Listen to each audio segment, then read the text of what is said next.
মনকে শক্ত করে ধৈর্য ধরো, জিত তোমারই হবে। নমস্কার বন্ধুরা, সেবা দৃষ্টি চ্যানেলে সকলকে জানাই স্বাগত। বন্ধুরা, জীবন একটি উপহার। আমরা ভগবানের দিক থেকে সাহায্যের প্রত্যাশা করি, কিন্তু শ্রীকৃষ্ণ বলেছেন আমাদের জীবন আমাদেরই হাতে। আজকে এই আলোচনার মাধ্যমেই শ্রীকৃষ্ণের বাণী থেকে সেই গুরুত্বপূর্ণ শিক্ষা নিতে চলেছি, যা আমাদের জীবনের দিশা দেখাবে। কিন্তু তার আগে বন্ধুরা, আমরা প্রতিদিনের মতন একটি ছোট্ট কাহিনী দিয়ে শুরু করব। কাহিনীটি জানার আগে এই চ্যানেলে যারা নতুন তারা চ্যানেলটিকে অবশ্যই সাবস্ক্রাইব করুন এবং বেল বাটনে প্রেস করুন এরকম আরও নতুন নতুন তথ্যকথা জানার জন্য। আর কাহিনীটি শুনে ভালো লাগলে অবশ্যই একটা লাইক করুন এবং শেয়ার করুন, আর কমেন্টে জয় শ্রীকৃষ্ণ লিখতে ভুলবেন না। তাহলে চলুন শুরু করা যাক। একদিন দ্বারকাধীশ শ্রীকৃষ্ণের গোকুলের এক সরল কৃষক গোপালের আমন্ত্রণে তার ক্ষুদ্র কুটিরে গিয়েছিলেন। গোপাল অত্যন্ত অভাবগ্রস্ত ছিল। পরম ভক্তি ও ভালোবাসা দিয়ে কৃষ্ণকে সেবা করছিলেন। গোপাল নিজের দুঃখ দুর্দশার কথা কৃষ্ণকে জানিয়ে বলল, প্রভু, আমি এত কষ্ট করি, কিন্তু আমার জীবন কখনোই সুখী হয় না। সব সময় মনে হয় আমার ভাগ্য আমাকে নিয়ন্ত্রণ করছে। আমি কি করতে পারি প্রভু? শ্রীকৃষ্ণ মৃদু হাসলেন এবং বললেন, গোপাল, ভাগ্য তোমার জীবনের সব কিছু নির্ধারণ করে না। তোমার জীবন তোমার নিজের হাতেই। তুমি তোমার কাজ, চিন্তা এবং সিদ্ধান্তের মাধ্যমে নিজের ভবিষ্যৎ গড়তে পারো। এই বলে কৃষ্ণ একটি ছোট্ট পাথর তুলে এনে গোপালের হাতে দিলেন এবং বললেন, গোপাল, তুমি এই পাথরটি নিয়ে যাও এবং যা কিছু ছোবে তাকে সোনা বানিয়ে দেবে। তবে এর ক্ষমতা মাত্র 7 দিনের জন্য কার্যকর। দেখো তুমি কিভাবে এটি ব্যবহার করো। গোপাল অত্যন্ত খুশি হয়ে পাথরটা নিয়ে চলে গেল। প্রথমে সে কিছুক্ষণের জন্য দ্বিধায় পড়ে যায়, কি করবে, কিন্তু পরে সে পাথরটি ব্যবহার করে নিজের পুরনো কুটিরটিকে সোনার ঘরে পরিণত করে। আর তারপর গ্রামে অন্য দরিদ্র মানুষদের জন্য ব্যবহার করতে লাগলো। 7 দিনের মধ্যে গোপালের গ্রামটি উন্নত শিখরে পৌঁছালো। যখন 7 দিন শেষ হয়ে যাবে তখন কৃষ্ণ আবার গোপালের কাছে এলেন। গোপাল, তুমি কি শিখলে? গোপালকে জিজ্ঞাসা করল কৃষ্ণ। গোপাল মাথা নিচু করে বললেন, প্রভু, আমি বুঝতে পেরেছি নিজের ভাগ্য আমরা নিজেরাই গড়তে পারি। আপনি আমাকে পাথরটা দিয়ে শুধুমাত্র আমার নিজের প্রচেষ্টা এবং সদিচ্ছার মূল্য বোঝালেন। আমার জীবন আসলে আমার নিজের হাতেই। কৃষ্ণ সন্তুষ্ট হয়ে বললেন, ঠিক বলেছ গোপাল। জীবনের সাফল্য এবং শান্তি পেতে হলে নিজের প্রচেষ্টা এবং সৎ কাজ এবং সঠিক সিদ্ধান্তের উপরই নির্ভর করতে হবে। ভাগ্য তখনই সহায় হয় যখন তুমি নিজের উপর বিশ্বাস রেখে এগিয়ে যাও। গোপাল কৃষ্ণের চরণে মাথা নত করল। এর নিজের জীবন নতুনভাবে শুরু করলো এবং প্রতিজ্ঞা করলো। তাহলে বন্ধুরা, আপনার জীবন আপনার হাতেই। আপনার কাজ, সিদ্ধান্ত আপনার মানসিকতার উপরই নির্ভর করে। আপনার ভবিষ্যৎ, ঈশ্বর আমাদের পথ দেখান, সেই পথ ধরে চলাই আমাদের কাজ। জীবন একটি উপহার।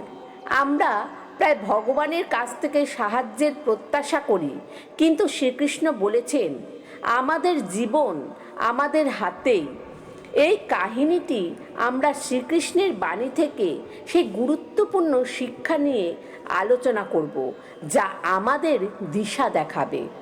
শ্রীকৃষ্ণের দেয়া শিক্ষা ব্যাখ্যা করা যাক। ভগবদ্গীতায় শ্রীকৃষ্ণ বলেছেন, কর্ম করো, ফলের চিন্তা করো না। এই বাক্যটি আমাদের শেখায় যে আমরা আমাদের নিজেদের কর্মের জন্যই দায়ী। ভাগ্য বা পরিস্থিতি যাই হোক না কেন, আমাদের কাজ আমাদের জীবনের পথ ঠিক করে। একটি কাহিনী দিয়ে বলা যাক। কুরুক্ষেত্রের যুদ্ধে শেষ হয়েছে। একদিন শ্রীকৃষ্ণ অর্জুনকে নিয়ে এক গভীর বনের দিকে গেলেন। সেখানে এক বৃদ্ধ সন্ন্যাসী কৃষ্ণের অপেক্ষায় ছিলেন। সন্ন্যাসী কৃষ্ণের প্রতি শ্রদ্ধা নিবেদন করলেন এবং বললেন, প্রভু, আমার জীবনে সব দুঃখ কষ্ট ও ভাগ্যের কারণেই হয়েছে। আমি কোনোদিন সুখী হতে পারলাম না। ভাগ্য কি সত্যি আমাদের জীবনের সব কিছু নির্ধারণ করে? শ্রীকৃষ্ণ মৃদু হেসে বললেন, ভাগ্য কখনোই তোমার জীবনের সব কিছু নির্ধারণ করে না, বরং তোমার চিন্তা, তোমার কাজ এবং তোমার মনোভাব তোমার জীবনের দিশা তৈরি করে। এসো তোমাকে একটি গল্প বলি, তাহলে তুমি সব কিছুই বুঝতে পারবে। এক গ্রামে রামু নামে এক কৃষক বাস করত। সে সবসময় নিজের দুর্দশার জন্য ভাগ্যকে দোষ দিত। আমি এত পরিশ্রম করি, কিন্তু আমার জমিতে কেন ফসল দেয় না? আমার ঘর কেন ভাঙা? গরু অসুস্থ? এটা সবই আমার ভাগ্যেরই ফল। একদিন রামুর গ্রামে এক সাধু এলেন। রামু নিজের দুঃখ কষ্টের কথা সাধুকে বললেন এবং সাধু বললেন, ভাগ্য সবসময় তোমার পাশে নেই, সেটা সত্যি, কিন্তু তুমি যদি পরিশ্রম করো এবং সঠিক উপায়ে কাজ করো, তাহলে ভাগ্য তোমার জন্যই সহায় হবে। তোমার কাজই তোমার ভবিষ্যৎ নির্ধারণ করবে। সাধুর কথায় অনুপ্রাণিত হয়ে রামু নতুনভাবে চেষ্টা শুরু করলো। সে তার জমির যত্ন নিল, সঠিক উপায়ে জমি চাষ করলো এবং নিজের গরুগুলোর ভালোভাবে দেখভাল করলো। অল্প দিনের মধ্যেই তার ফসল ভালো হতে লাগলো এবং তার জীবন বদলে গেল। গল্প শেষ করে শ্রীকৃষ্ণ বললেন, দেখো বৃদ্ধ সন্ন্যাসী, ভাগ্য কখনোই স্থির নয়। তুমি যদি বিশ্বাস করো এবং সঠিক কাজ করো, তবে ভাগ্য তোমার সঙ্গেই থাকবে।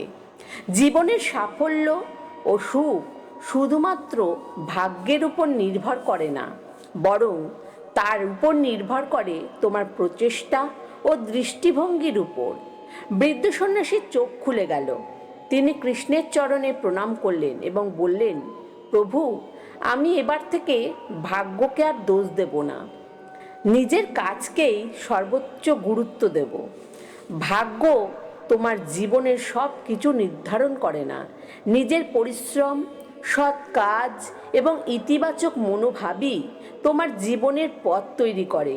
কৃষ্ণের বাণী মনে রাখো, তোমার জীবন তোমার নিজের হাতে, জীবনের নিয়ন্ত্রণ নিজের হাতেই। শ্রীকৃষ্ণের বলা শিক্ষাটি আমরা ব্যাখ্যা করি। অনেক সময় আমাদের জীবনে অনেক সময় চ্যালেঞ্জ আসে, কিন্তু শ্রীকৃষ্ণ বলেছেন, আমরা যদি নিজের উপর বিশ্বাস রাখি এবং সৎ পথে চলি, তাহলে আমরা সেই চ্যালেঞ্জকে কাটিয়ে উঠতে পারবো।